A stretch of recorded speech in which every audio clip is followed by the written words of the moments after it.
Welcome to Slow News Day with Kevin Clark. I am Kevin Clark. Yeah. Woo. Oh, this will help. This will help things. Anytime you can go 1-5 and then follow that up with doing something incredibly reckless, you got to do it. I've long said that.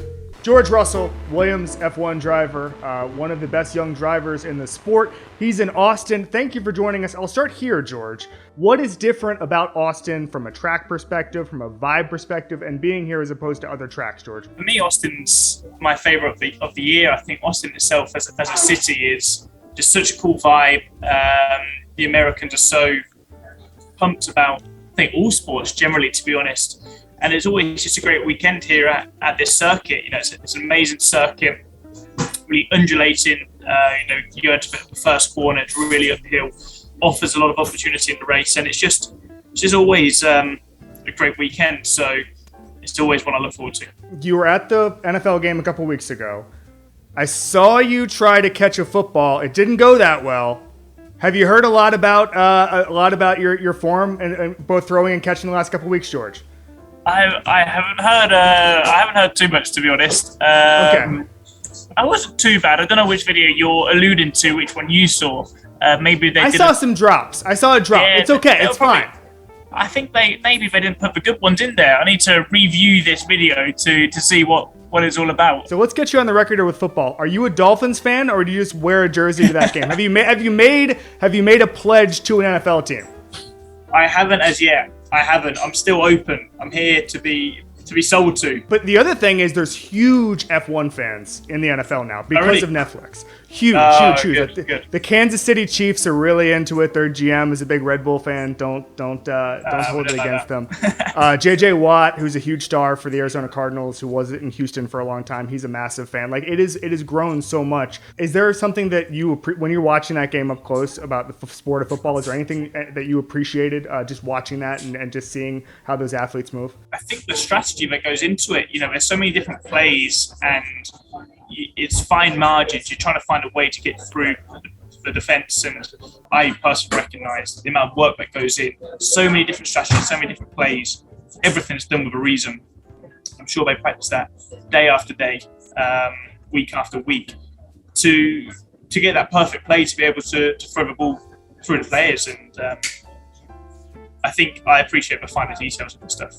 The Netflix thing has changed so much. And obviously you came in when Netflix was already filming. So, I'm sure the older guys have seen kind of night and day when the changes happened. But how often do you hear about the Netflix show when you're just talking to people? All the time. The amount of people, even overhearing conversations, people talking about Formula One from Drive to Survive is pretty incredible, to be honest. And I guess we're all very thankful for it because it's brought a whole new fan base to the sport, people who wouldn't have watched ordinarily. So I'm personally just really excited to be, a young guy in the sport and seeing this all grow to something even greater than it is today. But if there was something about what goes through your head while you're racing, the processing of it, whatever, that you wish more people understood, the casual fan understood, what would it be, George? I think it's the G-forces, the cognitive strain with the G-force. We have to endure, like 50 kilos of force through our bodies every time we brake. We go through a high-speed corner. We've also got to think about just driving fast, talking with engineers, managing the tires, managing the brakes. Your heart rate's going up from the physical side, but also from the mental side. And within the cockpit, it's 60 odd degrees Celsius. So we're in there with our fireproofs, our balaclava, the suit, the helmet, the boots. We have all of these electronic boxes around our body.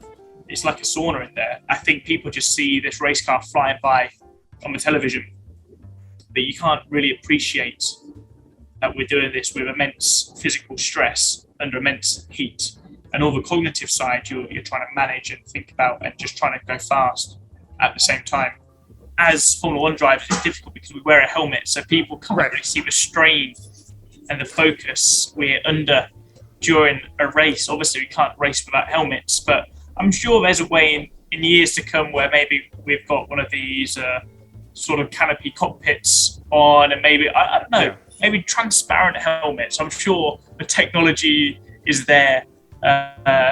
in the future, I don't know. When we was in lockdown in 2020, we did all of the online racing, and we had the cameras pointing at our faces, and everybody can see the focus and the adrenaline that's going through the drivers while driving. And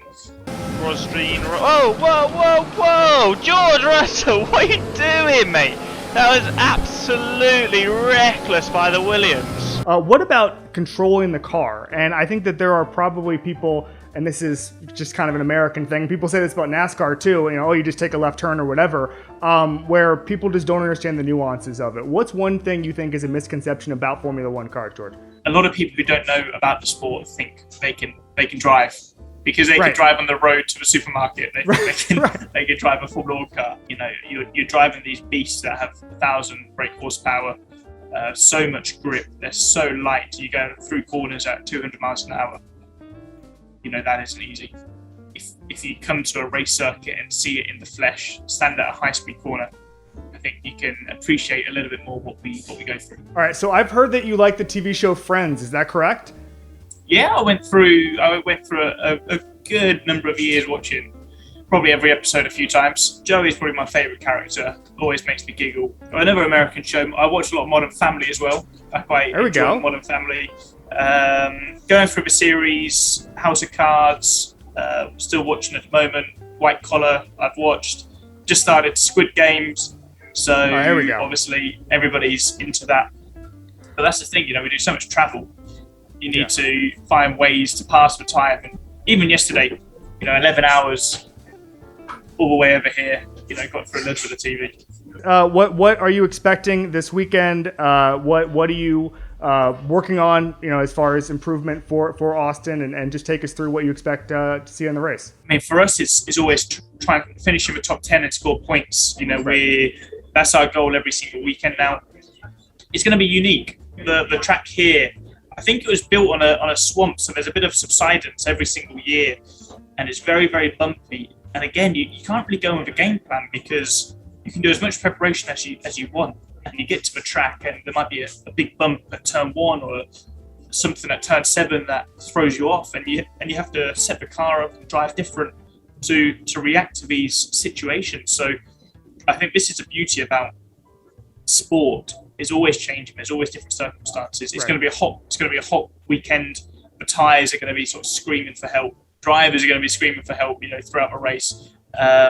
Everything's going to be on the limit. Last thing, we do a thing every week called Club Kevin, where whoever our guest is, they can induct anybody that they're feeling right now, that they're vibing with. It could be literally anybody. George, who are you inducting? Cristiano Ronaldo. I think what he's doing, you know, year after year, sort of relentless, and I think that's pretty inspirational. You know, he's 36 now, I think, and you know, still performing probably the best in the world. I want to ask about that because Tom Brady in America is the same, where he's 44 now. He's older than anybody in the NFL, and he's still he won the Super Bowl last year. When you're watching that as a young athlete, and you're obviously going to have a long career ahead of you, but like, how do you think now about your career watching those guys? Almost think like the sky's the limit. You know, you're constantly learning, constantly developing, and I guess now I'm a young guy. I've got lots of energy, very motivated, but I've got to find ways to keep that energy continuous over the next 15, 20 years, because I still want to be in this sport at the top of my game when I'm, you know, getting on for 40 years old, and that won't be easy. But I think, you know, you've got to put in the hard work now and make sure your body and your mind and everything around that is set up, ready to do what's necessary. And I think for me, I think that's probably what's been the difference for these top guys like Tom Brady, like Cristiano. Yeah, as I said, for me, that's like quite inspirational and motivates me to try and emulate, you know, what these guys are achieving at such not such an old age, but for their sport, it is an old age. Awesome. Cristiano Ronaldo's in Club Kevin. I love it. George Russell, watch him this weekend at the Circuit of the Americas, which is one of his favorite weekends of the year. You enjoying Texas yet, buddy? Absolutely. I mean, I only arrived last night, but I love this place. I want to spend some more time here. Probably need to come here for a holiday one year. America would love to have you on more holidays. Thank you so much, buddy. Nice one. Thank you very much. Cheers, guys.